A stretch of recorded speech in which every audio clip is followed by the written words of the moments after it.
మన జీవితాన్ని ఎప్పుడు కూడా మనం ఏం చేస్తామంటే ఇతరుల మీద ఆధారపడేట్టుగా జీవిస్తాం. మనం ఫస్ట్ పాయింట్ ఏంటంటే మనని ఎవడో కాపాడాలి, ఓకేనా, ఎవడో మనని రక్షించాలి. అది దేవుడు కావచ్చు, ఇంకేదైనా కావచ్చు, ఏదైనా కావచ్చు. కానీ దేవుడు ధనవంతుని కాపాడాడు. అర్థమైంది? ఇది బాగా గుర్తుంచుకోండి మీరు, పాయింట్ ఇక్కడ బాగా నోట్ చేసుకోండి. ఎవరిని కాపాడుతాడు? దీన బాంధవ అంటే దీనులను కాపాడేవాడు. అంటే కుచేలుడు కఠిన దరిద్రంలో ఉన్నాడు, ఆ కుచేలుని కరుణించాడు. ఓకే, ఎప్పుడు మొత్తం అంతా అయిపోయి రోడ్డు మీదకి వచ్చేసి తినడానికి కూడా దిక్కులేదు.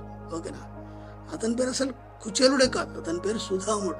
అందరికి తెలిసినప్పటి నుంచి అతను చిరిగిన వస్త్రం ధరించేవాడు కాబట్టి కుచేలము అంటే చిరిగిన వస్త్రం ధరించాడు.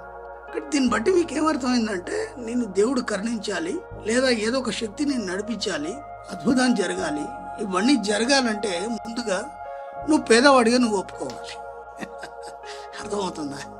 అంటే నువ్వే ఒప్పుకోవాలి, నేను పేదవాడిని, నేను దీనుణ్ణి, అసలు నాకు ఏమి లేదు, నేను బిచ్చగాడిని, నేను అడుక్కుంటున్నాను, దీనంగా అడుక్కు. ఎవడు నేర్పాడండి ఇవన్నీ? ఎవడు చెప్పాడు? అసలు నాకు అర్థం కాదు. ఒక్కసారి శ్రీకృష్ణదేవరాయల్ని తీసుకోండి.